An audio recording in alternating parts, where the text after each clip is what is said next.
할아버지, 왜 혼자 다녀요? 위험해요. 허허, 내가 뭐가 위험하다고? 저기 따라오는 아저씨 있잖아요. 그 사람 마음에서 나쁜 소리 나요. 뭐라고? 할아버지 죽이고 싶다고요. 진짜로요. 강현우는 그 순간 등골이 서늘해졌습니다. 10월의 어느 토요일 오후였습니다. 재래시장 골목에는 생선 굽는 냄새와 떡볶이 향이 뒤섞여 떠돌았지요. 강현우는 30년 만에 처음으로 경호원 없이 거리를 걷고 있었습니다. 낡은 점퍼에 헌 운동화. 누가 봐도 평범한 노인이었지요. 대한민국 10손가락 안에 드는 대명그룹 회장이라고는 상상도 못할 행색이었습니다. 그런데 이 꼬질꼬질한 거지 아이는 대체 무슨 소리를 하는 걸까요? 강현우는 아이를 내려다보았습니다. 때가 잔뜩 낀 얼굴에 헝클어진 머리카락. 나이는 10살쯤 되어 보였지요. 하지만 그 눈동자만큼은 이상하리만치 맑았습니다. 나쁜 소리라니. 그게 무슨 뜻이냐? 강현우가 물었습니다. 사람들 마음속 소리가 들려요. 저 아저씨 속에서는 시커먼 뱀 소리가 나요. 빨리 죽어라, 빨리 죽어라. 민호가 골목 뒤쪽을 가리켰습니다. 강현우가 고개를 돌렸지요. 모자를 눌러 쓴 남자가 과일 좌판 앞에서 서성이고 있었습니다. 분명히 아까부터 계속 따라오던 자였지요. 강현우의 눈빛이 달라졌습니다. 62해를 살아오며 갈고 닦은 직감이 발목을 붙잡았지요. 우연이라고 하기엔 너무 이상했습니다. 잠깐만 기다려라. 강현우는 주머니에서 휴대폰을 꺼냈습니다. 경호실장 이준혁에게 전화를 걸었지요. 나야. 시장 북쪽 골목이다. 혼자 와라. 전화를 끊고 돌아서는데 아이가 이미 사라지고 없었습니다. 강현우는 두리번거렸지요. 허름한 노점들 사이로 작은 그림자가 후다닥 달아나는 게 보였습니다. 20분 뒤 경호실장 이준혁이 헐레벌떡 달려왔습니다. 회장님, 왜 혼자 나오신 겁니까? 얼마나 놀랐는지 아십니까? 괜찮아. 그보다 저 남자 좀 봐라. 강현우가 턱으로 가리켰습니다. 아까 그 모자 쓴 남자는 이미 사라진 뒤였지요. 하지만 강현우의 머릿속에는 선명하게 남아 있었습니다. 집에 가서 할 얘기가 있다. 강현우는 무거운 발걸음을 옮겼습니다. 하지만 그는 알지 못했지요. 오늘 이 만남이 모든 것을 바꿔놓게 될 거라는 사실을 말입니다. 그 시각 청담동 고급 레스토랑 개인실에서는 은밀한 대화가 오가고 있었습니다. 박상철 비서실장과 최동준 부회장.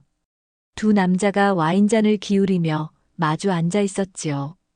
박상철은 강현우의 곁을 25년간 지킨 최측근이었습니다. 비서에서 시작해 비서실장까지 올라온 입지전적 인물이었지요. 회장의 건강 상태부터 식단, 일정까지 모르는 게 없었습니다. 회장님이 요즘 기력이 많이 떨어지셨습니다. 박상철이 낮은 목소리로 말했습니다. 건강보조제를 조금 바꿨는데 효과가 좋더군요. 최동준 부회장의 눈이 번뜩였습니다. 그는 강현우의 사촌 동생이었지요. 30년간 그룹의 2인자 자리에 앉아 있었지만 늘 그늘에 가려져 있었습니다. 얼마나 걸리겠나? 서두르지 않는 게 좋습니다. 자연사로 보여야 하니까요. 석 달에서 넉 달 정도면. 최동준이 와인을 홀짝이며 입꼬리를 올렸습니다. 30년을 기다렸는데 석 달쯤이야. 두 남자의 눈이 마주쳤습니다. 거기엔 차갑고 시커먼 야욕이 서려 있었지요. 그들은 까맣게 모르고 있었습니다. 재래시장 골목에서 어떤 일이 벌어졌는지를 말이에요. 운명의 톱니바퀴는 이미 돌아가기 시작했습니다.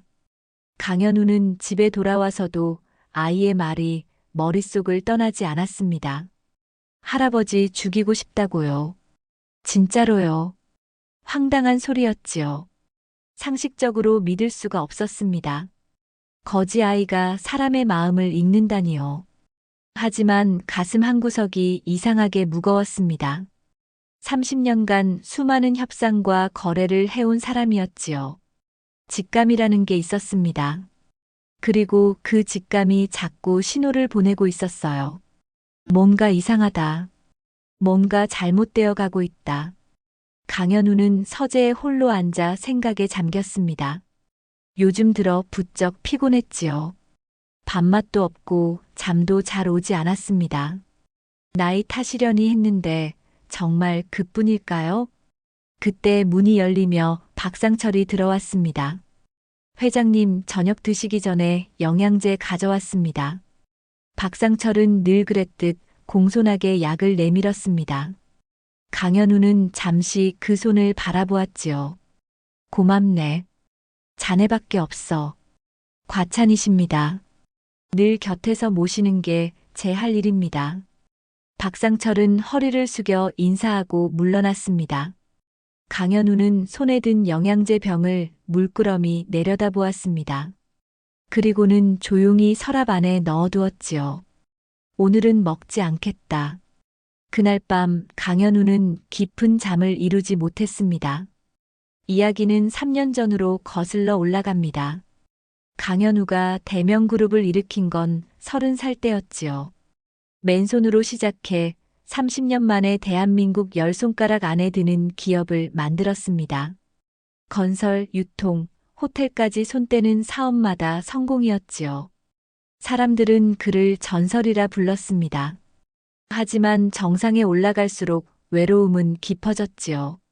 부인은 15년 전 암으로 세상을 떠났고 외아들은 미국에서 살고 있었습니다.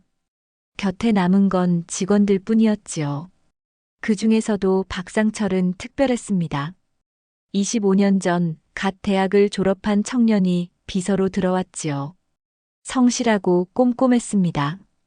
밤을 새워 일해도 불평 한마디 없었어요. 강현우는 그런 박상철을 아들처럼 여겼습니다. 상철아, 자네가 내 옆에 있어서 든든하네. 회장님 곁을 지키는 게 제 평생 소원입니다.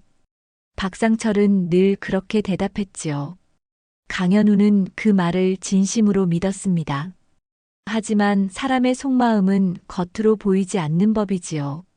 박상철의 마음속에는 다른 것이 자라고 있었습니다. 처음에는 작은 씨앗이었지요. 존경과 충성 사이에서 싹튼 질투였습니다. 왜 나는 늘 그늘에 있어야 하지? 25년간 새벽부터 밤까지 일했습니다. 회장의 성공 뒤에는 늘 자신의 노력이 있었지요. 하지만 세상은 오직 강현우만 기억했습니다. 그 씨앗은 조금씩 자라 어느새 시커먼 덩굴이 되었지요. 3년 전 어느 날 최동준 부회장이 박상철을 불렀습니다. 청담동의 한 고급 요정이었지요. 최동준은 기름진 한우를 썰며 느긋하게 입을 열었습니다. 박 실장, 우리 솔직하게 얘기해 볼까? 무슨 말씀이신지요? 자네, 현우 형 밑에서 25년을 일했지. 그런데 가진 게 뭐야? 아파트 한 채? 월급쟁이 통장? 박상철은 대답하지 못했습니다. 가슴이 뜨끔했기 때문이었지요. 나는 자네 능력을 알아. 현우 형보다 더 뛰어나다고 생각해. 근데 왜 늘 그림자로 살아야 하나? 최동준이 술잔을 밀었습니다. 나랑 손잡자. 내가 회장이 되면 자네를 부사장 자리에 앉혀주지. 박상철의 눈빛이 흔들렸습니다. 25년간 눌러왔던 욕망이 꿈틀거렸지요. 그날 밤 박상철은 악마에게 영혼을 팔았습니다. 한편같은 시기 서울 외곽의 낡은 연구소에서는 비극이 시작되고 있었습니다. 민호의 아버지 한정수는 심리학 박사였지요. 사람의 미세한 표정과 행동으로 마음을 읽어내는 전문가였습니다. 어머니 이수진도 같은 분야의 연구원이었지요. 부부는 대기업들의 인사검증 자문을 맡아 했습니다.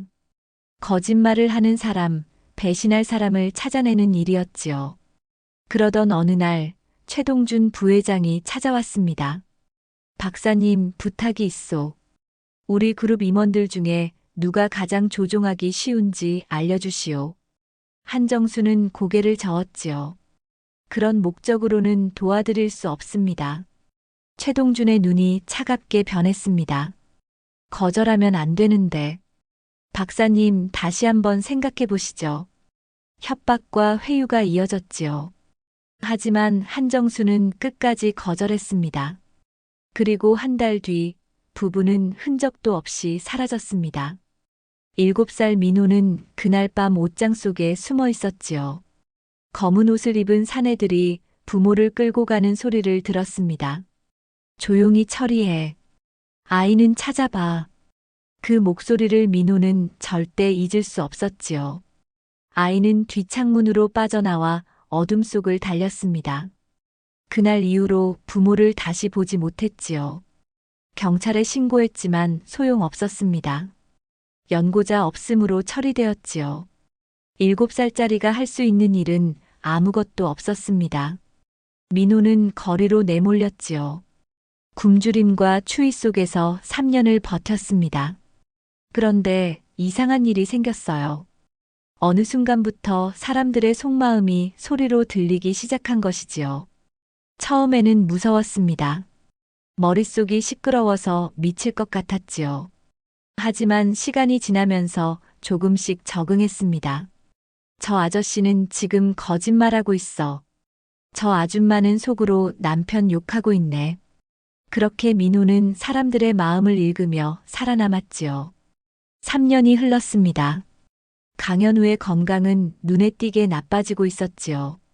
박상철이 조금씩 건강보조제에 무언가를 섞기 시작한 뒤부터였습니다. 급하게 굴면 안 됩니다. 천천히 자연스럽게. 박상철은 최동준에게 보고했지요. 좋아. 서두를 필요 없어. 확실하게 해. 두 사람은 그렇게 3년간 조금씩 독을 쌓아갔습니다. 누구도 눈치채지 못하게 아주 천천히 말이지요. 강현우는 점점 쇠약해져 갔습니다. 의사들은 노안이라고 했지요. 누구도 독사를 의심하지 않았습니다. 완벽한 범죄였어요. 적어도 그들은 그렇게 믿었지요. 하지만 운명은 재래시장 골목에서 10살짜리 거지 아이를 기다리고 있었습니다. 3년 전 그날 밤 부모를 빼앗아간 그 목소리를 아직도 기억하는 아이를 말이지요. 과연 어떻게 될까요? 강현우는 아이의 경고를 믿게 될까요? 며칠이 지났지만 강현우의 머릿속에서 그 아이는 떠나지 않았습니다. 할아버지 죽이고 싶다고요. 진짜로요. 황당한 말이었지요. 하지만 자꾸만 가슴에 걸렸습니다. 강현우는 경호실장 이준혁을 불렀습니다. 재래시장에서 봤던 거지 아이 있잖아. 찾아볼 수 있겠나? 이준혁은 고개를 갸웃했지요. 그 아이를요? 무슨 일이십니까? 그냥 궁금해서 그래. 조용히 알아봐줘. 알겠습니다. 이준혁은 대답했지만 속으로는 의아했습니다. 1000억대 자산가가 거지 아이에게 관심을 가지다니요. 하지만 회장의 명인이 따를 수밖에 없었지요. 한편 강현우는 몰래 병원을 찾았습니다. 그것도 평소 다니던 대학병원이 아니라 아무도 모르는 작은 병원이었지요. 정밀 검사를 해주시오. 특히 몸에 이상한 성분이 있는지. 의사는 고개를 끄덕였습니다. 이틀 뒤 결과가 나왔지요. 회장님 혈액에서 미량의 중금속이 검출되었습니다. 뭐라고? 아주 적은 양이라 당장 위험한 건 아닙니다만 장기간 축적되면 심각한 문제가 될 수 있습니다. 강현우의 얼굴이 굳어졌습니다. 어떻게 몸에 들어왔을까요? 의사가 물었지요. 글쎄요. 나도 모르겠소. 강현우는 그렇게 대답했지만 머릿속에는 이미 한 사람의 얼굴이 떠올랐습니다. 회장님, 영양제 가져왔습니다. 늘 공손하게 약을 내밀던 그 손. 25년간 믿어왔던 그 얼굴. 설마 그럴 리가 없지요. 강현우는 고개를 저었습니다. 아니야. 상철이가 그럴 리 없어. 하지만 의심의 씨앗은 한 번 심어지면 쉽게 사라지지 않는 법이었습니다. 그 무렵 이준혁이 보고를 가져왔습니다. 회장님, 그 아이를 찾았습니다. 어디 있더냐? 시장 근처 폐건물에서 지내는 것 같습니다. 이름은 한민호, 올해 10살이고요. 이준혁은 잠시 말을 멈췄다가 이었습니다. 그런데 이상한 점이 있습니다. 3년 전에 부모가 실종됐는데 사건이 제대로 수사되지 않았더군요. 실종? 네. 아버지는 한정수라는 심리학 박사였고 어머니도 같은 분야 연구원이었습니다. 그런데 어느 날 갑자기 사라졌어요. 경찰 기록에는 가출로 처리되어 있습니다. 가출이라고? 강현우의 눈이 가늘어졌습니다. 부부가 7살짜리 아이를 두고 가출을 한다? 말이 안 되지요. 더 알아볼까요? 그래. 조용히 파봐라. 이준혁이 나간 뒤 강현우는 깊은 생각에 빠졌습니다. 퍼즐 조각들이 하나씩 맞춰지는 느낌이었지요. 하지만 아직은 확신할 수 없었습니다. 그 시각 박상철은 불안해지고 있었습니다. 요즘 회장님이 이상해. 강현우가 영양제를 먹지 않는 날이 늘어났지요. 예전에는 박상철이 주는 대로 다 드셨는데 요즘은 괜찮다며 손사래를 치셨습니다. 그뿐이 아니었어요. 회장실에서 경호 실장과 은밀하게 대화하는 모습도 여러 번 목격했지요. 뭔가 눈치챈 건가? 박상철은 불길한 예감이 들었습니다. 하지만 애써 고개를 저었지요. 아니야. 설마. 3년간 아무 문제 없이 진행해 왔잖아. 그날 저녁 박상철은 최동준 부회장을 만났습니다. 요즘 회장님이 좀 이상합니다. 뭐가? 영양제를 안 드시려 하고 경호 실장이랑 뭔가 수군거리고요. 최동준의 눈이 날카로워졌습니다. 건강검진은 받으셨나? 평소 다니던 병원에서는 검사 기록이 없습니다. 하지만 혹시 다른 데서 받으셨을 수도 있고요. 알아봐. 만약 눈치챘다면 계획을 앞당겨야 해. 박상철은 고개를 끄덕였습니다. 그리고 그 아이 말이야.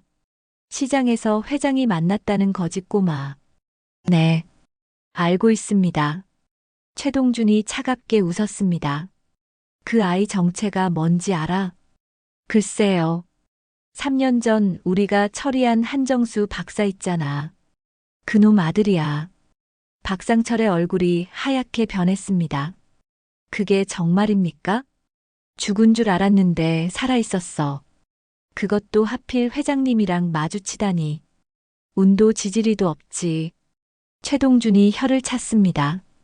그놈이 무슨 말을 했는지는 모르겠지만 좋은 얘기였을 리는 없어. 일단 그 꼬마부터 처리해야겠어. 박상철은 등에서 식은땀이 흘렀지요. 일이 점점 커지고 있었습니다. 그날 밤 민호는 잠을 이루지 못했습니다. 낡은 폐건물 구석, 골판지 위에 누웠지만 눈이 말똥말똥했지요. 그 할아버지 괜찮으려나. 며칠 전 시장에서 만난 노인이 자꾸 생각났습니다. 따뜻한 눈빛을 가진 사람이었지요. 오랜만에 느껴본 온기였습니다. 하지만 그 옆에 있던 남자의 마음속에서는 시커먼 소리가 들렸어요. 빨리 죽어야 하는데 얼마 안 남았어. 민호는 그 소리를 또렷하게 기억했습니다. 3년 전 그날 밤에도 비슷한 소리를 들었지요. 검은 옷을 입은 사내들의 마음속에서 들린 소리. 조용히 처리해. 아무도 모르게. 그때의 악몽이 떠올랐습니다. 민호는 몸을 움츠렸지요. 나쁜 사람들이 또 나타나면 어떡하지. 무서웠지만 도망칠 곳이 없었습니다. 세상에 민호의 편은 아무도 없었지요. 바로 그때 멀리서 발자국 소리가 들렸습니다. 민호는 벌떡 일어났지요. 귀를 쫑긋 세웠습니다. 가까워지고 있었어요. 한 명이 아니었습니다. 두세 명의 발소리가 폐건물 쪽으로 향하고 있었지요. 그리고 그 발자국 소리와 함께 시커먼 마음의 소리도 들려왔습니다. 꼬마가 여기 있다고 했지? 조용히 처리해. 민호의 온몸에 소름이 돋았습니다. 찾으러 온 거야. 나를. 도망쳐야 했습니다. 민호는 뒷창문으로 몸을 날렸지요. 3년 전 그날 밤처럼요. 어둠 속을 달리기 시작했습니다. 민호는 어둠 속을 달렸습니다. 심장이 터질 것 같았지요. 다리가 후들거렸습니다. 하지만 멈출 수 없었어요. 3년 전 그날 밤도 이렇게 달렸기 때문이었지요. 이쪽이다. 놓치지 마. 뒤에서 고함 소리가 터졌습니다. 검은 옷을 입은 사내들이 뒤쫓아오고 있었지요. 민호는 좁은 골목으로 꺾었습니다.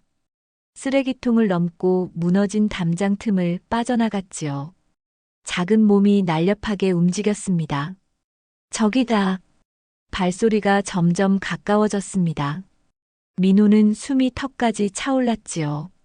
시야가 흐려졌습니다. 골목 끝이 막다른 길이었어요.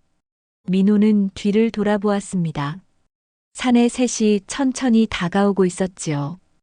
꼬마야, 순순히 따라오면 안 아프게 해줄게. 사내 하나가 비웃으며 말했습니다. 하지만 그 마음속에서는 다른 소리가 들렸지요. 귀찮게 됐네. 그냥 여기서 끝내버릴까. 민호는 벽에 등을 붙이고 부들부들 떨었습니다. 눈물이 흘러내렸지요. 엄마, 아빠. 마음속으로 부모를 불렀습니다. 하지만 대답은 없었지요. 3년 전부터 쭉 그랬듯이요. 바로 그때였습니다. 어둠 속에서 또 다른 그림자가 스며들었지요. 사내들의 뒤쪽에서 누군가 다가왔습니다. 거기까지. 낮고 단단한 목소리였습니다. 이준혁이었지요. 뭐야, 넌? 사내 하나가 돌아섰습니다. 이준혁은 대답 대신 주먹을 날렸지요. 둔탁한 소리와 함께 사내가 쓰러졌습니다. 나머지 둘이 달려들었지만 이준혁은 거침이 없었지요. 군 특수부대 출신다운 움직임이었습니다. 눈 깜짝할 사이에 셋 모두 바닥에 뒹굴고 있었어요. 이준혁은 민호에게 다가갔습니다. 무릎을 꿇고 눈높이를 맞추었지요. 괜찮니? 민호는 겁에 질린 눈으로 올려다보았습니다. 하지만 이 사람의 마음속에서는 나쁜 소리가 나지 않았지요. 오히려 걱정하는 마음이 느껴졌습니다. 아저씨는요? 너를 찾으라고 하신 분이 계셔. 누가요? 시장에서 만났던 할아버지. 민호의 눈이 커졌습니다. 이준혁은 민호를 조심스럽게 안아 올렸지요. 아이가 얼마나 가벼운지 뼈만 앙상했습니다. 며칠을 굶은 거야, 이 녀석. 이준혁은 마음이 무거워졌습니다. 가자. 따뜻한 데로 데려가 줄게. 민호는 고개를 끄덕였지요. 오랜만에 누군가에게 안기는 느낌이었습니다. 한편 강현우는 집 서재에서 초조하게 기다리고 있었습니다. 이준혁에게서 연락이 왔을 때 강현우는 저도 모르게 벌떡 일어났지요. 찾았습니다. 데리고 가겠습니다. 다친 데는 없고 약간의 찰과상만 있습니다. 그런데 회장님, 누군가 이 아이를 해치려고 했습니다. 뭐라고? 검은 옷을 입은 사내 셋이 아이를 쫓고 있었습니다. 제가 처리했습니다만 강현우의 얼굴이 굳어졌습니다. 거지 아이를 해치려는 자들이 있다? 그것도 조직적으로. 일이 심상치 않았지요. 30분 뒤 이준혁이 민호를 데리고 도착했습니다. 강현우는 직접 현관까지 나갔지요. 문이 열리자 때 묻은 얼굴의 아이가 눈에 들어왔습니다. 며칠 전 시장에서 봤던 그 아이였지요. 어서 들어오너라. 강현우는 부드럽게 말했습니다. 민호는 조심스럽게 안으로 들어왔지요. 태어나서 처음 보는 큰 집이었습니다. 반짝이는 샹들리에와 넓은 거실에 눈이 휘둥그레졌어요. 배고프지? 밥부터 먹자. 강현우는 가정부에게 따뜻한 음식을 시켰습니다. 곧 김이 모락모락 나는 설렁탕과 밥이 나왔지요. 민호는 허겁지겁 먹기 시작했습니다. 밥알을 흘리면서도 숟가락질이 멈추지 않았지요. 강현우는 그 모습을 물끄러미 바라보았습니다. 얼마나 굶었던 거야, 이 녀석. 가슴이 아팠지요. 문득 어린 시절 자신의 모습이 떠올랐습니다. 강현우도 가난한 집에서 태어났거든요. 끼니를 굶은 적이 한두 번이 아니었지요. 천천히 먹어라. 아무도 안 뺏어간다. 강현우가 말했습니다.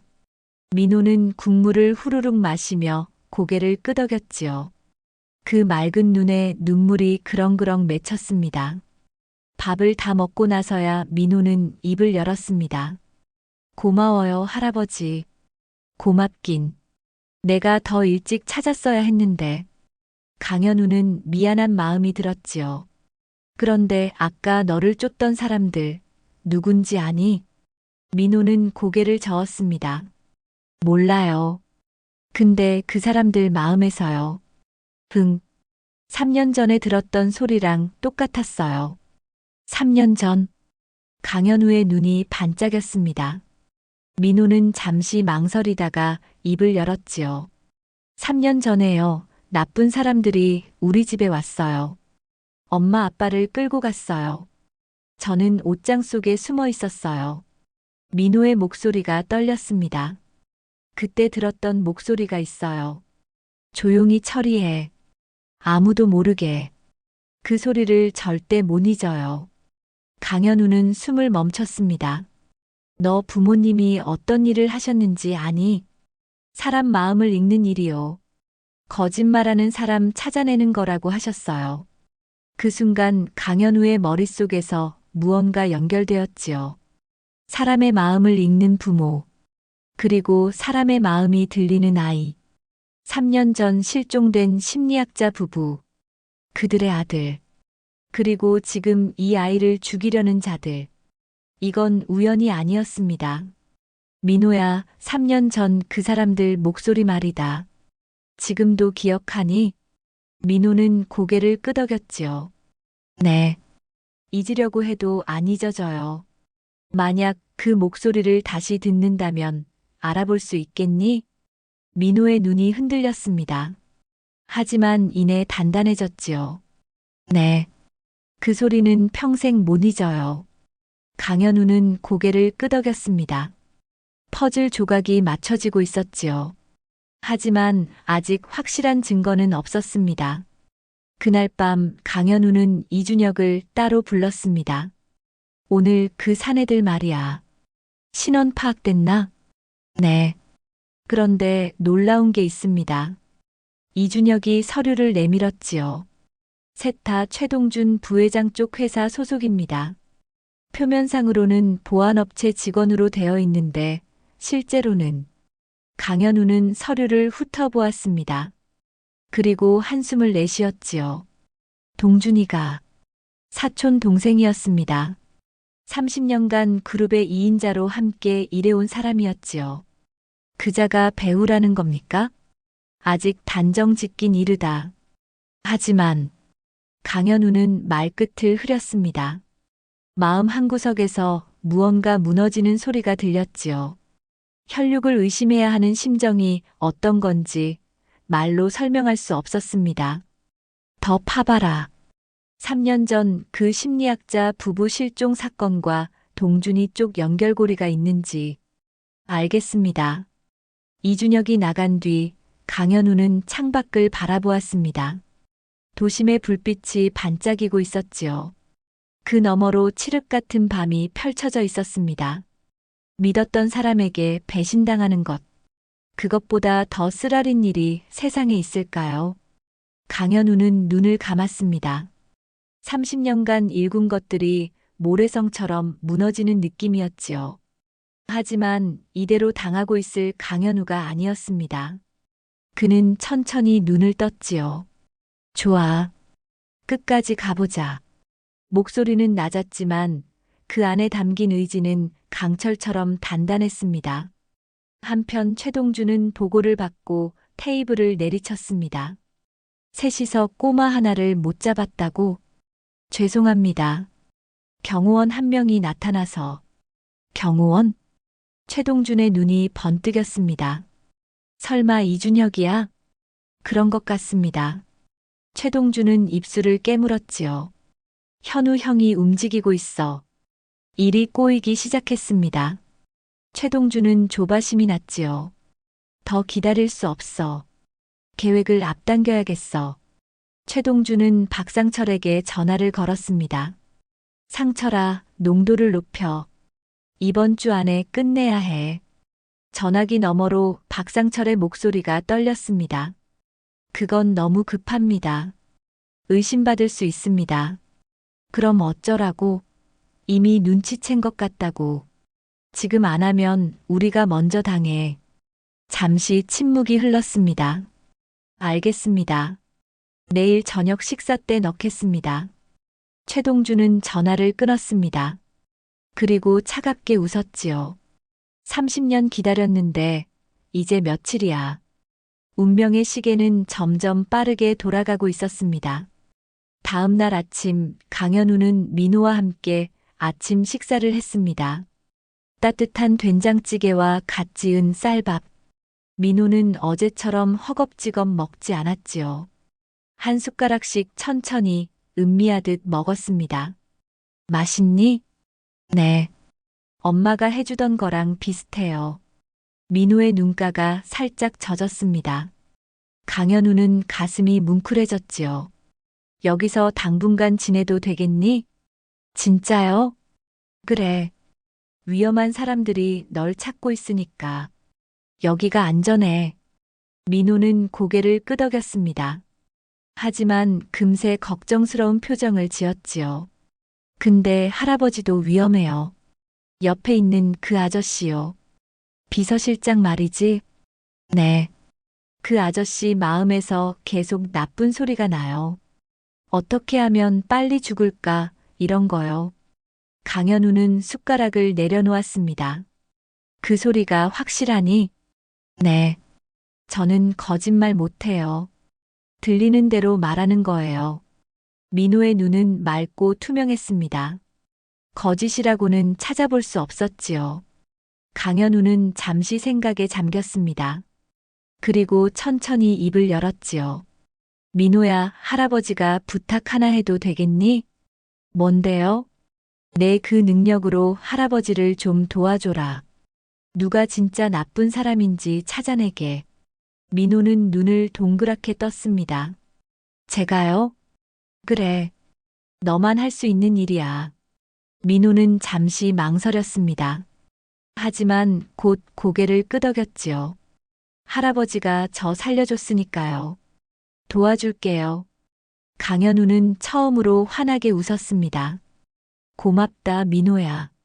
그 순간 강현우의 머릿속에는 하나의 계획이 떠오르기 시작했지요. 그날 오후 강현우는 이준혁을 불러 비밀 지시를 내렸습니다. 내가 더 아픈 것처럼 소문을 내라. 네. 이준혁은 눈을 동그랗게 떴습니다. 병세가 급격히 나빠졌다고 해. 회의도 못 나가고 식사도 못 한다고 말이야. 왜 그러시려고요? 뱀을 잡으려면 굴 밖으로 끌어내야 해. 내가 쓰러지기 직전이라고 생각하면 그놈들이 방심하겠지. 이준혁은 그제야 이해했습니다. 함정을 파시려는 겁니까? 그래. 그리고 이번 주 토요일에 이사회를 소집해라. 내 건강 문제로 긴급 회의를 연다고 공지해. 알겠습니다.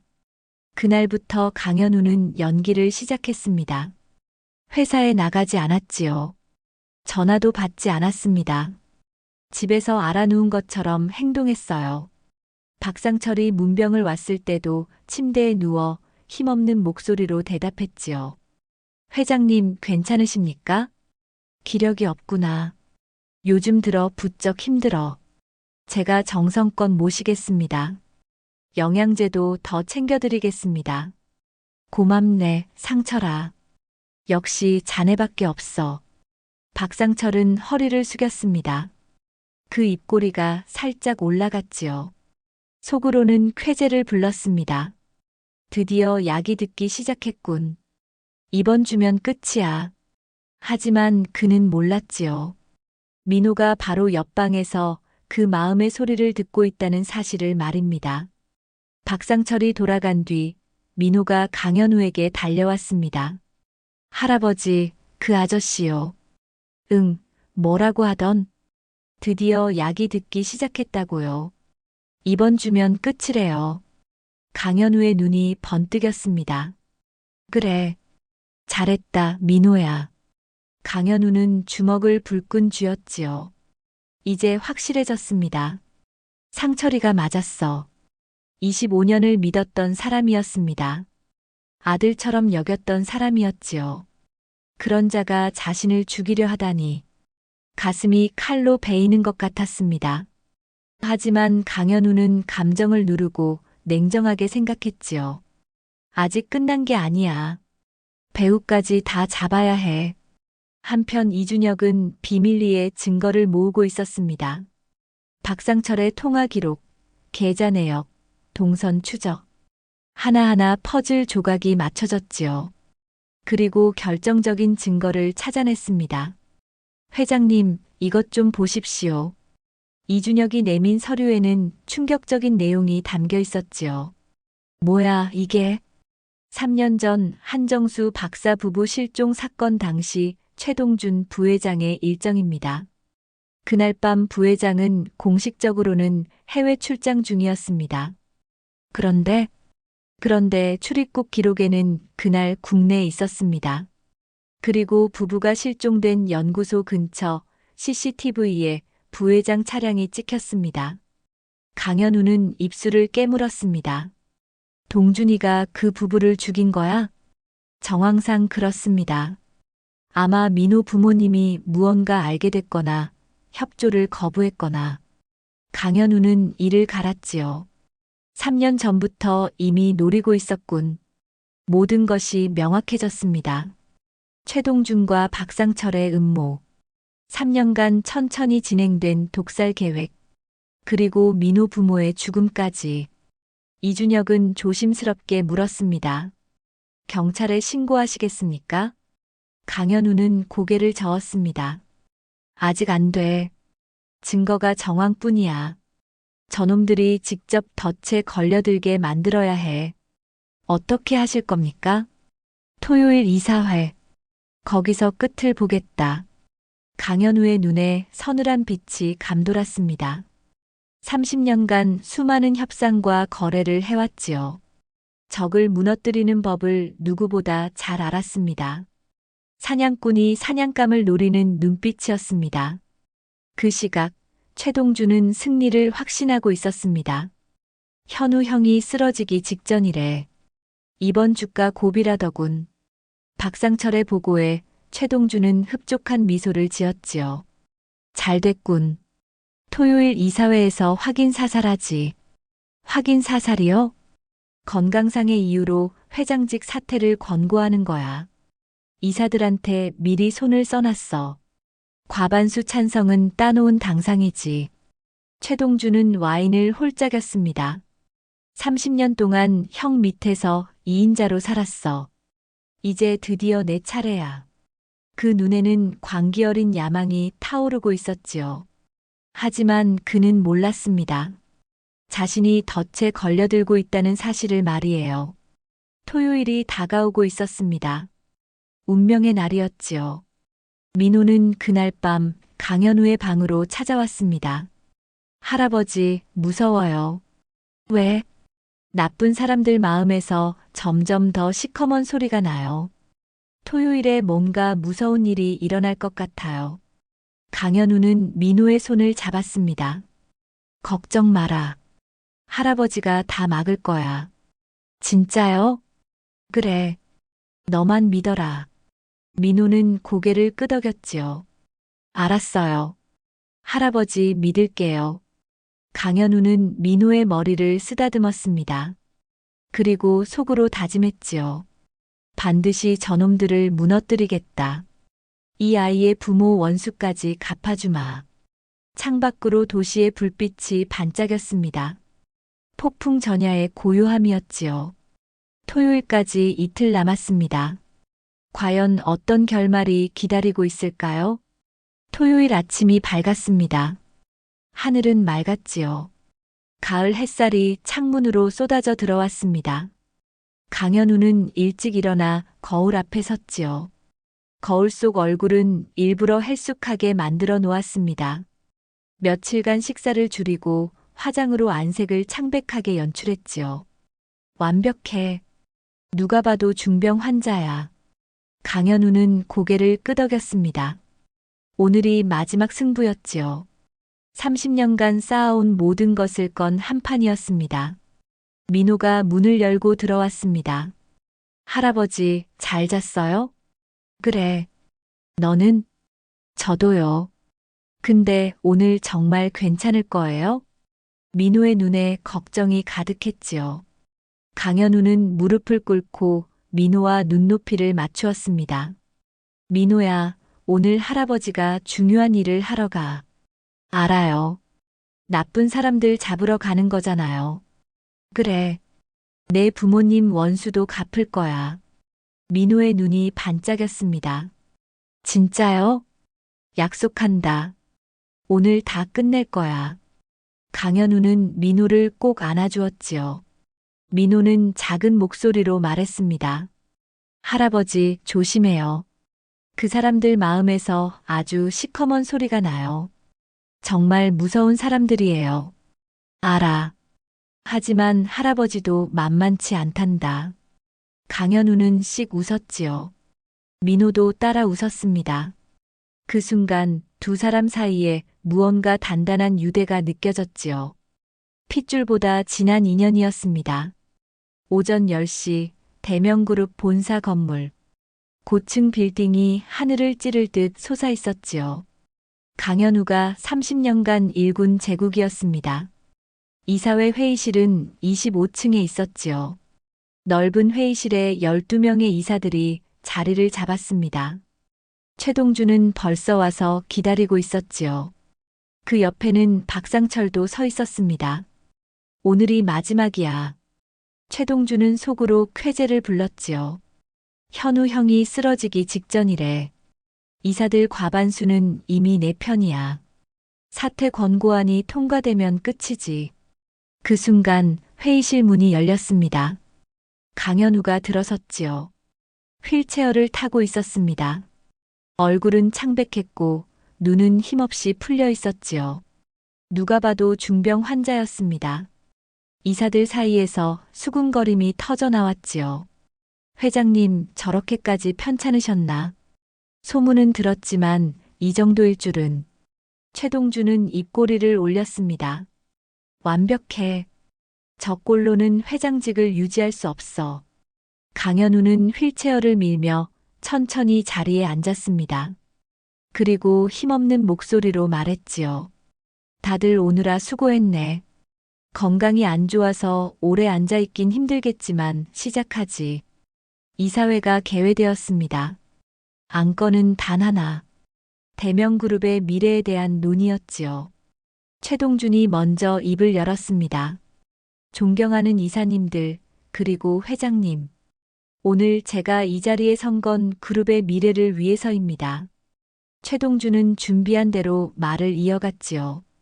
회장님의 건강이 좋지 않으시다는 건 모두 아실 겁니다. 저희 모두 회장님의 쾌유를 빕니다.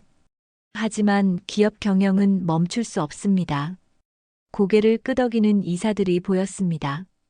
그래서 저는 오늘 한 가지 안건을 발의하고자 합니다. 회장님의 건강 회복 시까지 저에게 대표권을 위임하는 안건입니다. 회의실 안이 술렁였지요. 강현우는 눈을 반쯤 감은 채 가만히 듣고 있었습니다. 마치 의식이 혼미한 것처럼 보였지요. 최동주는 자신감이 차올랐습니다. 물론 회장님께서 완쾌되시면 언제든 복귀하실 수 있습니다. 이건 일시적인 조치일 뿐입니다. 그럴듯한 명분이었지요. 하지만 속내는 달랐습니다.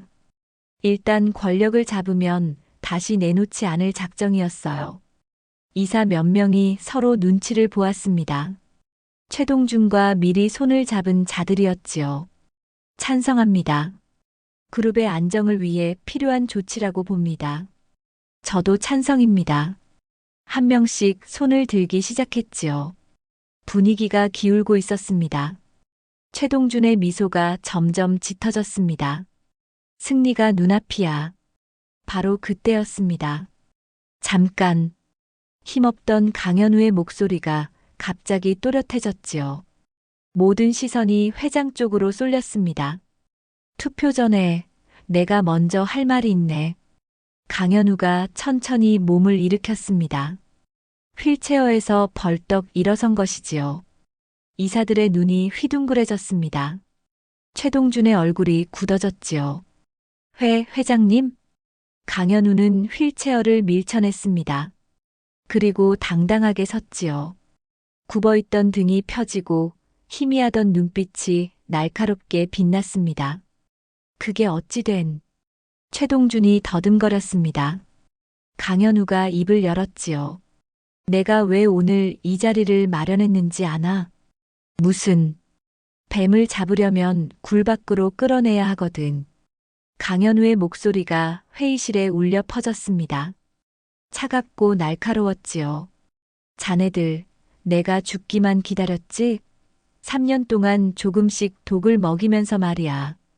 회의실 안이 얼음처럼 얼어붙었습니다. 최동준의 얼굴이 하얗게 질렸지요. 박상철은 다리가 후들거려 의자 손잡이를 붙잡았습니다. 무슨 말씀을? 박상철이 더듬거렸습니다. 강현우가 손을 들자 회의실 문이 열렸습니다. 이준혁이 들어왔지요. 그 뒤로 경찰들이 줄줄이 따라 들어왔습니다. 저건. 최동준이 뒷걸음질 쳤습니다. 강현우는 냉랭하게 말했지요. 동준아, 내가 3년 전에 죽인 사람들 기억나? 한정수 박사 부부 말이야. 그게 무슨. 그 부부 아들이 살아있더군. 내가 보낸 놈들한테 쫓기면서도 살아남았어. 최동준의 얼굴이 새하얗게 변했습니다. 그리고 그 아이가 재미있는 능력을 갖고 있더라고. 사람의 속마음이 들린대. 뭐라고? 내가 무슨 생각을 하는지, 상철이가 무슨 꿍꿍이를 품고 있는지 다 들었다더군. 강현우는 한 걸음씩 최동준에게 다가갔습니다. 30년을 함께 일한 사촌 동생이 내 목숨을 노리고 있었어. 그것도 3년이나. 회장님, 오해입니다. 저는 오해? 강현우가 비웃었지요. 이준혁, 증거를 보여줘라. 이준혁이 노트북을 열었습니다. 화면에 영상이 재생되었지요. 최동준과 박상철이 고급 레스토랑에서 나누던 대화였습니다. 몰래 녹화된 영상이었지요. 영상 속에서 박상철이 말했습니다. 회장님 건강이 눈에 띄게 나빠지셨습니다. 이제 얼마 안 남았습니다. 얼마나 걸리겠나? 서두르지 않는 게 좋습니다. 자연사로 보여야 하니까요. 회의실 안에 탄식이 터져 나왔습니다. 이사들의 얼굴이 경악으로 일그러졌지요. 영상은 계속되었습니다. 30년을 기다렸는데 석 달쯤이야. 최동준의 목소리가 또렷하게 들렸지요. 영상이 끝나자 회의실 안은 죽음처럼 고요해졌습니다. 최동준은 주저앉았습니다. 다리에 힘이 풀린 것이지요. 이건 조작이야. 음모야. 조작? 강현우가 냉랭하게 웃었습니다. 그래. 더 있어. 3년 전 한정수 박사 부부 실종 사건. 내 차가 그 연구소 근처에서 찍힌 CCTV 영상도 있고 내 돈으로 고용한 청부업자 증언도 있어. 그건. 그리고 상철이가 3년간 내 영양제에 뭘 탔는지 내 혈액 검사 결과도 있지. 강현우는 서류 뭉치를 테이블 위에 내던졌습니다. 다 끝났어, 동준아. 최동준의 눈에서 빛이 사라졌습니다. 온몸에서 힘이 빠졌지요. 경찰 2명이 다가와 최동준의 양팔을 잡았습니다. 최동준 씨, 당신을 살인 및 살인미수 혐의로 체포합니다. 당신은 묵비권을 행사할 수 있으며 끌려나가는 최동준의 얼굴에는 허탈함만이 남아 있었지요. 박상철도 마찬가지였습니다. 벌벌 떨며 고개를 숙였지요. 회장님, 살려주십시오. 제가 잘못했습니다. 부회장님이 시킨 겁니다. 저는 그냥. 강현우는 차갑게 돌아섰습니다. 25년을 믿었는데, 아들처럼 여겼는데, 그게 내 본심이었어? 박상철은 대답하지 못했습니다.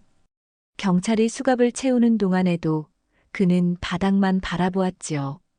회의실에 남은 이사들은 숨도 제대로 쉬지 못했습니다. 그중 몇몇은 얼굴이 창백했지요. 최동준 편에 붙었던 자들이었습니다. 강현우는 그들을 훑어보며 말했습니다. 오늘 일은 잘 기억해두라. 배신의 대가가 뭔지 똑똑히 봤지?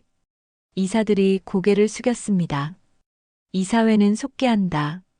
단 안건이 바뀌었네. 최동준 부회장 해임과 추가 조사건이야. 만장일치였습니다. 감히 반대할 사람이 있을 리 없었지요. 회의가 끝나고 강현우는 창가에 섰습니다. 서울의 빌딩 숲이 한눈에 내려다 보였지요. 30년간 일군 제국이었습니다. 가슴 한편이 텅 빈 느낌이었습니다. 동준아. 사촌 동생과 함께한 시간들이 스쳐 지나갔지요. 어릴 적 함께 뛰놀던 기억, 회사를 키우면서 나눴던 꿈, 그 모든 것들이요. 하지만 그 시절로 돌아갈 수는 없었습니다. 이준혁이 다가왔지요. 회장님 괜찮으십니까? 괜찮아. 끝났으니까. 강현우는 고개를 돌렸습니다. 민호는 집에서 기다리고 있습니다. 그래. 가자. 그 아이한테 좋은 소식을 전해야지. 강현우는 발걸음을 옮겼습니다. 무거운 짐을 하나 내려놓은 기분이었지요. 하지만 진짜 결말은 아직 남아 있었습니다. 강현우가 집에 돌아왔을 때 민호는 현관에서 기다리고 있었습니다. 할아버지. 민호가 달려와 안겼지요. 강현우는 그 작은 몸을 꼭 껴안았습니다. 끝났어, 민호야. 다 끝났어. 진짜요? 그래. 나쁜 사람들 다 잡혔어. 민호의 눈에 눈물이 그렁그렁 맺혔습니다. 우리 엄마 아빠 죽인 사람도요? 응. 그 사람도. 민호는 강현우의 품에서 한참을 울었습니다. 3년간 꾹꾹 눌러왔던 서러움이 한꺼번에 쏟아져 나왔지요. 강현우는 아이의 등을 쓰다듬으며 가만히 안아주었습니다. 울어라. 다 울어. 민호의 울음소리가 거실에 울려 퍼졌습니다. 슬픔과 안도가 뒤섞인 울음이었지요. 한참을 울고 나서야 민호가 고개를 들었습니다. 할아버지, 고마워요. 고맙긴. 내가 없었으면 할아버지가 당했어. 아니에요. 할아버지가 저 살려줬잖아요. 밥도 주고 집도 주고. 민호는 눈물을 훔치며 씩 웃었지요. 이제 우리 파트너잖아요. 강현우도 따라 웃었습니다. 오랜만에 마음이 따뜻해지는 느낌이었지요. 그래. 우리 파트너다. 두 사람은 나란히 소파에 앉았습니다. 가정부가 따뜻한 코코아를 가져다 주었지요. 민호는 코코아를 호호 불며 마셨습니다. 강현우는 그 모습을 물끄러미 바라보았지요. 3년간 혼자 거리에서 살았다고 했지. 얼마나 무섭고 외로웠을까. 강현우는 마음속으로 다짐했습니다. 이 아이를 꼭 지켜주겠다고요. 며칠 뒤 검찰에서 연락이 왔습니다. 이준혁이 보고했지요. 회장님 최동준 부회장과 박상철 비서실장이 자백했습니다. 자백? 네. 3년 전 한정수 박사 부부 살해건과 회장님 독살 시도건 모두요. 강현우는 고개를 끄덕였습니다. 그래. 예상했던 대로군. 그런데 한 가지 더 밝혀진 게 있습니다. 뭔가? 이준혁은 잠시 말을 멈추었다가 조심스럽게 이었습니다. 한정수 박사 부부의 시신이 발견되었습니다. 강현우의 얼굴이 굳어졌지요. 어디서? 경기도 외곽의 야산에 매장되어 있었습니다. 최동준 부회장이 위치를 불었습니다. 강현우는 한숨을 내쉬었습니다. 그래. 민호한테 어떻게 말해야 하나. 이준혁도 고개를 숙였지요. 힘드시겠지만 알려주셔야 할 것 같습니다. 강현우는 고개를 끄덕였습니다. 하지만 가슴이 무거웠지요. 아이에게 부모의 죽음을 어떻게 전해야 할까요? 그날 저녁 강현우는 민호를 불렀습니다. 민호야, 할아버지가 해줄 말이 있어. 민호는 강현우의 표정을 보고 뭔가 느꼈지요. 조용히 자리에 앉았습니다. 내 부모님 말이야. 엄마, 아빠. 민호의 눈이 반짝였습니다. 찾으셨어요? 어디 있어요? 강현우는 입술을 깨물었습니다. 어떻게 말해야 할지 한참을 망설였지요. 민호야, 내 부모님은. 강현우의 눈가가 젖어들었습니다. 이제 하늘나라에 계셔. 민호의 표정이 멈추었습니다. 한동안 아무 말이 없었지요. 엄마 아빠가요? 미안하다, 민호야. 할아버지가 더 빨리 찾았어야 했는데. 민호는 고개를 숙였습니다. 작은 어깨가 떨리기 시작했지요. 알고 있었어요. 뭐? 민호가 눈물을 닦으며 말했습니다. 엄마 아빠가 살아계시면 저를 찾으러 오셨을 거예요. 3년이나 안 오셨으니까. 알고 있었어요. 민호의 목소리가 갈라졌지요. 근데 인정하기 싫었어요. 그냥 어디 멀리 가신 거라고, 언젠간 오실 거라고 생각했어요. 강현우는 민호를 꼭 안아주었습니다. 미안하다. 정말 미안하다. 민호는 강현우의 품에서 울었습니다. 이번에는 소리 없이 울었지요. 어깨만 들썩이며 조용히 눈물을 흘렸습니다. 한참이 지나서야 민호가 입을 열었습니다. 할아버지. 엄마 아빠 장례식 해주실 수 있어요? 강현우는 고개를 끄덕였습니다. 당연하지. 할아버지가 다 해줄게. 그리고요. 민호가 강현우의 눈을 똑바로 바라보았지요. 나쁜 사람들이 잘못한 만큼 벌받게 해주세요. 엄마 아빠가 하늘에서 보고 계실 테니까. 약속한다. 강현우는 단호하게 대답했습니다. 일주일 뒤 한정수 박사 부부의 장례식이 치러졌습니다. 조용하지만 정성이 담긴 장례였지요. 강현우가 모든 비용을 부담했습니다. 민호는 영정 사진 앞에 오래도록 서 있었지요. 엄마와 아빠의 얼굴을 물끄러미 바라보았습니다. 엄마, 아빠, 저 잘 있어요. 민호는 작은 목소리로 말했습니다. 나쁜 사람들 다 잡혔어요. 이제 벌 받을 거예요. 민호의 눈에서 눈물이 흘러내렸지요. 저는 괜찮아요. 할아버지가 잘 돌봐주고 계세요. 착한 분이에요. 마음에서 따뜻한 소리가 나요. 민호는 영정 사진에 손을 대었습니다. 보고 싶어요. 많이 보고 싶어요. 강현우는 민호 옆에 나란히 섰지요. 아이의 어깨를 감싸 안았습니다. 한정수 박사님, 이수진 박사님. 제가 민호를 잘 돌보겠습니다. 약속드립니다. 강현우는 깊이 고개를 숙였습니다. 장례가 끝난 뒤 강현우는 민호에게 말했지요. 민호야, 엄마 아빠 묘소를 좋은 데로 모실 거야. 언제든 찾아갈 수 있게. 정말요? 그래. 그리고 매달 함께 가자. 꽃도 놓고 이야기도 하고. 민호는 고개를 끄덕였습니다. 눈물이 흘렀지만 입가에는 미소가 떠올랐지요. 고마워요, 할아버지. 열흘 뒤 첫 번째 재판이 열렸습니다. 서울중앙지방법원 대법정이었지요. 방청석은 취재진과 구경꾼들로 가득 찼습니다. 대한민국 재계를 뒤흔든 사건이었거든요. 대명그룹 부회장이 회장 독사를 시도하고 3년 전 살인까지 저질렀다는 충격적인 내용이었습니다. 최동준과 박상철이 피고인석에 앉았습니다. 3주 전만 해도 고급 양복을 차려입고 권력을 휘두르던 사람들이었지요.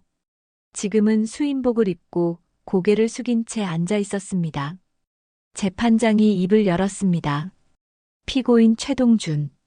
피고인은 2023년 7월경 한정수, 이수진 부부를 살해한 혐의와 2023년부터 2026년까지 피해자 강현우에 대한 독사를 시도한 혐의로 기소되었습니다.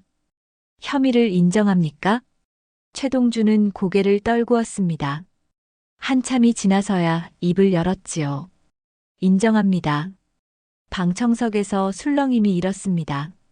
검사가 증거를 제시했지요. CCTV 영상, 통화 녹음, 독극물 분석 결과, 청부업자들의 증언까지 빠져나갈 구멍이 없었습니다. 피고인은 30년간 함께 일한 사촌형을 독살하려 했습니다. 그것도 3년이나 천천히, 아무도 모르게. 이것은 계획적이고 잔혹한 범죄입니다. 검사의 목소리가 법정에 울려 퍼졌습니다. 뿐만 아니라 피고인은 3년 전 한정수 박사 부부를 살해했습니다. 이들은 피고인의 부당한 요구를 거절했다는 이유만으로 목숨을 잃었습니다. 그리고 당시 7살이던 그 부부의 아들은 3년간 거리에서 홀로 살아야 했습니다. 방청석 한쪽에서 흐느끼는 소리가 들렸지요. 검사가 피고인을 향해 말했습니다. 피고인은 자신의 탐욕을 위해 인간으로서 지켜야 할 최소한의 선마저 넘었습니다. 재판부의 무기징역을 구형합니다. 최동준의 얼굴이 새하얗게 질렸습니다. 무기징역이라고? 그때까지도 그는 어딘가에서 빠져나갈 구멍이 있을 거라 생각했지요.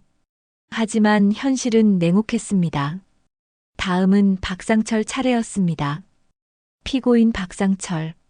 피고인은 최동준과 공모하여 강현우 회장에 대한 독사를 시도한 혐의로 기소되었습니다. 박상철은 벌벌 떨고 있었지요. 저는 시킨 대로 한 것뿐입니다. 부회장님이 시켜서. 검사가 차갑게 말했습니다. 피고인은 25년간 피해자의 최측근으로 일하며 신뢰를 쌓았습니다. 그리고 그 신뢰를 이용해 3년간 독극물을 투여했습니다. 이것은 단순한 종범이 아닙니다. 배신의 극치입니다. 박상철은 고개를 숙였습니다. 더 이상 할 말이 없었지요. 검사가 구형했습니다.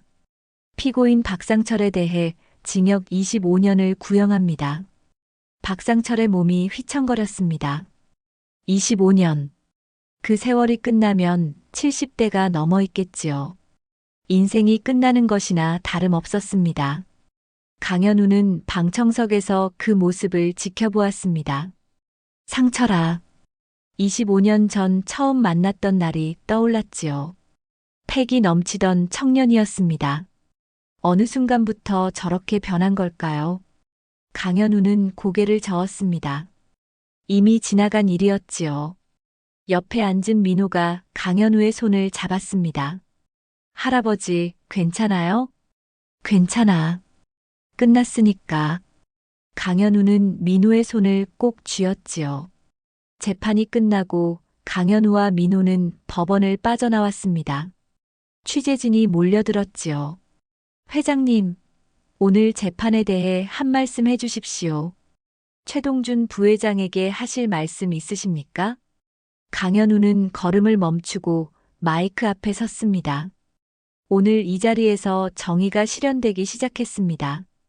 강현우의 목소리가 또렷했습니다.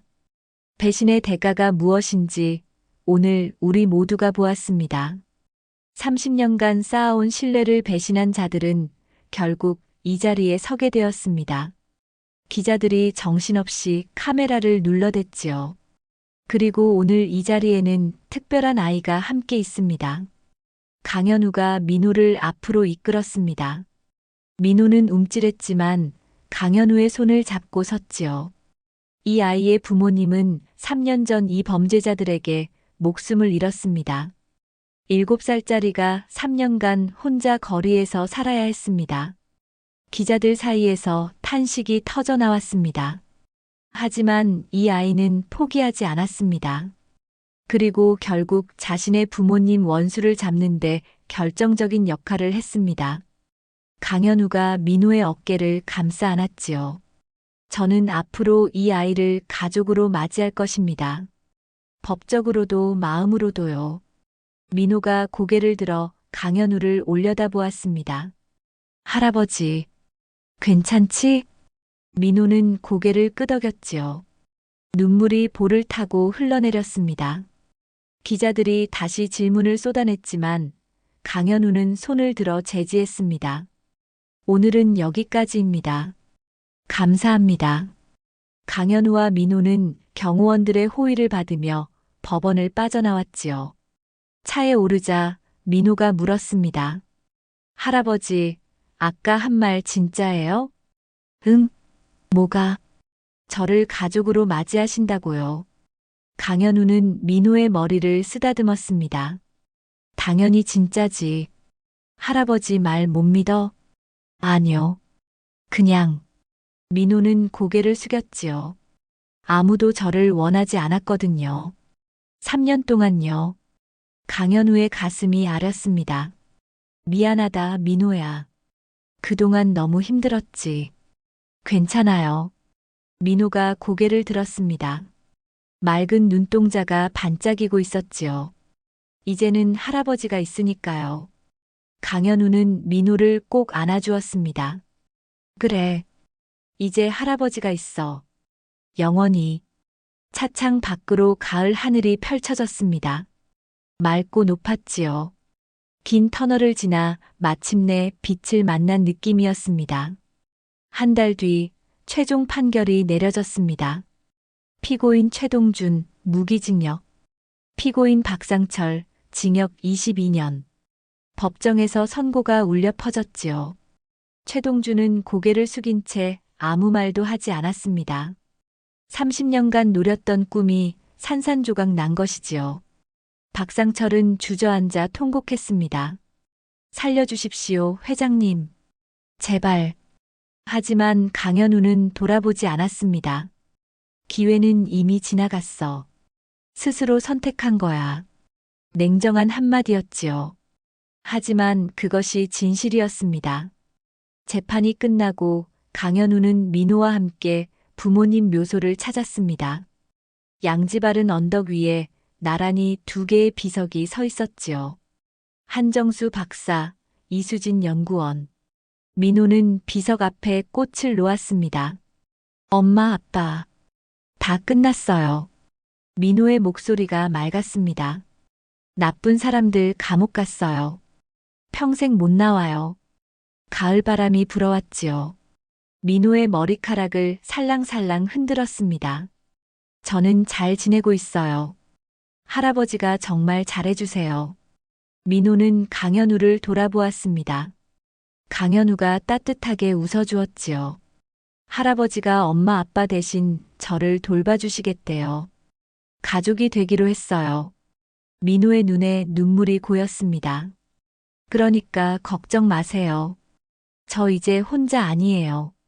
강현우가 민호 옆에 나란히 섰습니다. 한정수 박사님, 이수진 박사님. 민호 잘 키우겠습니다. 따뜻한 곳에서 편히 지켜봐 주십시오. 강현우는 깊이 고개를 숙였지요. 바람이 다시 불었습니다. 마치 대답하듯 나뭇잎이 사르르 흔들렸지요. 민호는 강현우의 손을 잡았습니다. 할아버지, 가요. 그래.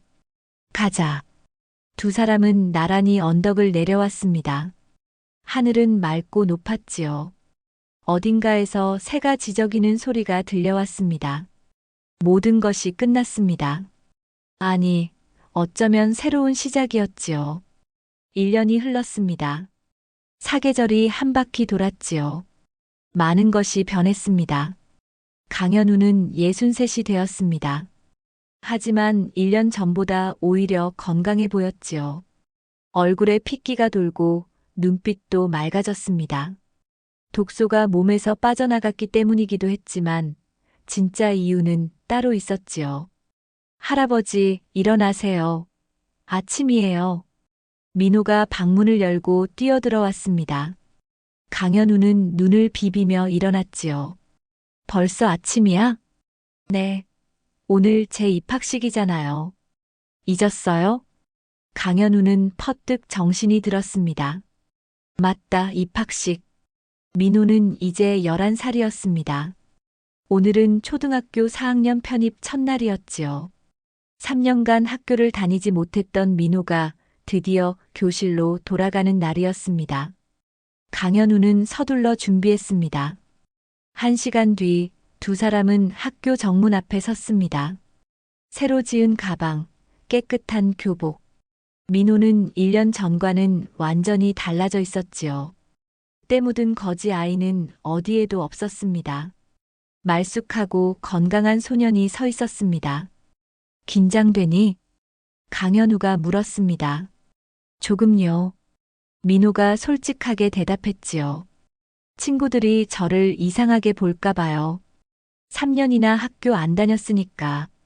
강현우는 민호의 어깨를 잡았습니다.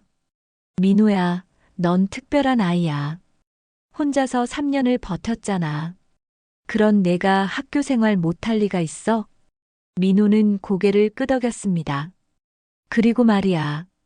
강현우가 씩 웃었지요. 친구들이 널 이상하게 보면 할아버지가 가만 안 둬. 할아버지, 그건 좀. 민호도 웃음이 터졌습니다. 두 사람은 교문 앞에서 마주 보았지요. 다녀오겠습니다, 할아버지. 그래, 다녀와라. 민호는 교문을 향해 걸어갔습니다. 몇 걸음 가다가 뒤를 돌아보았지요. 강현우가 손을 흔들고 있었습니다. 민호도 손을 흔들었습니다. 그리고 씩씩하게 교문 안으로 들어갔지요. 강현우는 민호의 뒷모습이 사라질 때까지 서 있었습니다. 컸구나, 민호야. 가슴이 뭉클해졌지요. 1년 전 재래시장에서 처음 만났던 때가 떠올랐습니다. 할아버지, 왜 혼자 다녀요? 위험해요. 그때는 몰랐지요. 그 작은 아이가 자신의 목숨을 구하고 인생을 바꿔놓을 줄은요. 고맙다, 민호야. 강현우는 혼잣말을 하며 돌아섰습니다. 발걸음이 한결 가벼웠지요. 그날 저녁 민호는 신이 나서 돌아왔습니다. 할아버지, 학교 너무 재밌었어요. 그래, 친구들은 어땠어? 다들 착해요. 옆자리 친구가 저한테 빵도 나눠줬어요. 민호는 신나서 이야기를 쏟아냈습니다. 선생님이 이런 말을 했다. 점심에 뭘 먹었다. 누가 재밌는 이야기를 해줬다. 강현우는 웃으며 들었지요. 이런 평범한 일상이 얼마나 소중한지 예전에는 몰랐습니다. 가족이 있다는 것. 함께 밥을 먹고 함께 이야기를 나누고 함께 웃을 수 있다는 것. 그것이 삶에서 가장 귀한 것이라는 걸 63이 되어서야 깨달았지요. 민호야. 네. 할아버지가 고마워. 제가요? 왜요? 강현우는 잠시 생각하다가 말했습니다. 내 덕분에 할아버지가 다시 살게 됐거든. 민호는 고개를 갸웃했지요. 무슨 뜻인지 잘 모르겠다는 표정이었습니다. 저는 할아버지가 저 살려주신 거라고 생각하는데요. 강현우는 고개를 저었습니다. 아니야. 서로 살려준 거야. 서로요? 그래. 내가 없었으면 할아버지는 죽었을 거야. 그리고 할아버지가 없었으면 너도 위험했지. 민호는 고개를 끄덕였습니다. 그러네요. 우리 서로 살려준 거네요. 그래서 우리가 가족인 거야. 강현우의 말에 민호의 눈이 반짝였습니다. 가족. 민호는 그 단어를 천천히 되뇌었지요. 3년 동안 그리워하던 말이었습니다. 잃어버렸다고 생각했던 것이었지요. 저 가족 있어요. 이제 민호의 눈가가 촉촉해졌습니다. 있지. 할아버지가 있잖아. 두 사람은 서로를 바라보았습니다. 말하지 않아도 마음이 통했지요. 그날 밤 강현우는 오랜만에 부인 사진을 꺼내 보았습니다. 15년 전 세상을 떠난 아내였지요. 여보, 나 손자 생겼어. 강현우는 사진에 대고 말했습니다. 착하고 똘똘한 녀석이야. 당신이 보면 좋아했을 거야. 사진 속 부인이 웃고 있었습니다. 마치 잘했다고 말하는 것 같았지요. 그 아이가 내 목숨을 살렸어. 그리고 내 마음도 살렸어. 강현우는 사진을 쓰다듬었습니다. 외롭지 않아. 이제 창밖으로 보름달이 떠 있었습니다. 밝고 환했지요. 세월은 흘러 또 1년이 지났습니다. 민호는 12살이 되었습니다. 키가 훌쩍 자라서 강현우의 어깨까지 올라왔지요. 학교 성적도 좋았습니다. 친구들과도 잘 어울렸지요. 선생님들은 민호를 칭찬했습니다. 그리고 민호에게는 여전히 그 능력이 있었습니다. 사람의 마음을 읽는 능력 말이지요. 하지만 이제는 두렵지 않았습니다. 할아버지, 저 이 능력으로 뭘 할 수 있을까요? 어느 날 민호가 물었습니다. 무슨 말이야? 예전에는 무서웠어요. 나쁜 소리가 들리니까요. 근데 요즘은요?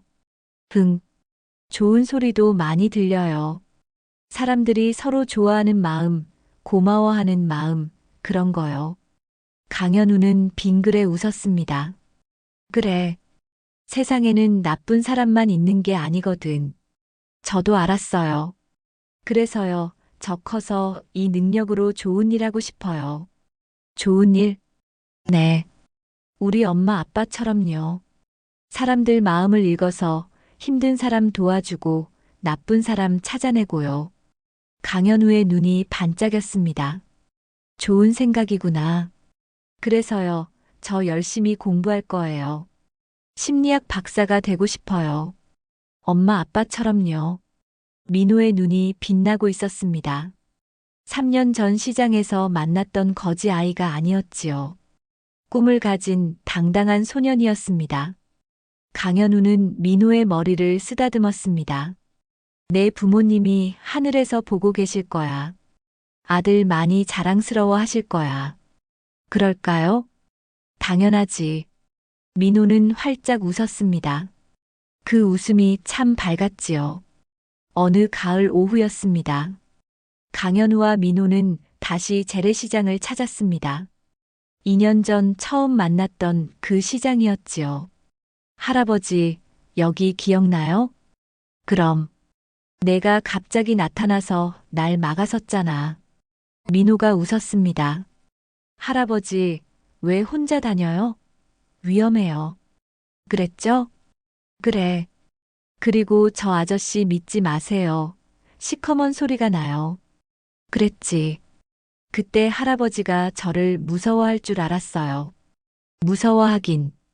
오히려 고마웠지. 두 사람은 시장 골목을 걸었습니다. 떡볶이 냄새, 생선 굽는 냄새, 사람들의 왁자지껄한 소리. 2년 전과 똑같았지요. 강현우는 문득 발걸음을 멈추었습니다. 민호야, 국밥 먹을까? 국밥요? 처음 만났을 때 내가 너한테 사줬잖아. 이번엔 내가 할아버지한테 사줘. 제가요? 강현우가 웃으며 지갑을 내밀었습니다. 민호도 웃었지요. 알았어요. 제가 살게요. 두 사람은 시장 구석의 국밥집으로 들어갔습니다. 2년 전 그때처럼 김이 모락모락 나는 설렁탕을 앞에 놓았지요. 할아버지, 감사히 드세요. 민호가 또박또박 말했습니다. 강현우는 그 모습이 기특해서 눈물이 핑 돌았지요. 그래, 잘 먹겠다. 두 사람은 마주보며 밥을 먹었습니다. 소박하지만 따뜻한 식사였지요. 창밖으로 가을 햇살이 쏟아졌습니다. 이렇게 평범한 일상이 가장 큰 행복이라는 걸요. 두 사람은 이제 알았습니다. 옛말에 진심은 통한다는 말이 있습니다. 강현우와 민호가 바로 그랬지요. 권력도 재물도 아닌 진심으로 서로를 구했습니다. 그리고 그 진심이 둘을 가족으로 만들었지요.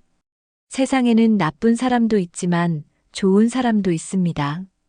탐욕에 눈이 멀어 배신하는 사람도 있지만 어려운 이를 돕는 따뜻한 마음을 가진 사람도 있지요. 중요한 것은 어떤 사람이 되느냐입니다. 최동주는 30년간 쌓아온 것을 하루아침에 잃었습니다. 탐욕 때문이었지요. 박상철은 25년간 쌓아온 신뢰를 배신했습니다. 그리고 그 대가를 치르고 있지요. 반면 민호는 가장 낮은 곳에서 가장 높은 곳으로 올라갔습니다. 순수한 마음 덕분이었지요. 강현우는 남은 인생을 새롭게 시작했습니다. 진심으로 다가온 아이 덕분이었지요. 결국 삶을 바꾸는 것은 돈도 권력도 아닙니다. 사람의 마음이지요. 맑은 마음, 따뜻한 마음, 진실한 마음. 그것이 세상을 바꾸는 힘입니다. 오늘 이야기가 여러분 마음에 와닿았기를 바랍니다. 비슷한 경험이 있으시다면 댓글로 나눠주시면 감사하겠습니다.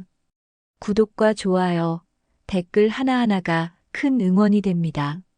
새로운 이야기 소식을 가장 먼저 받고 싶으시다면 알림 설정도 부탁드립니다. 끝까지 함께 해주셔서 진심으로 감사드립니다.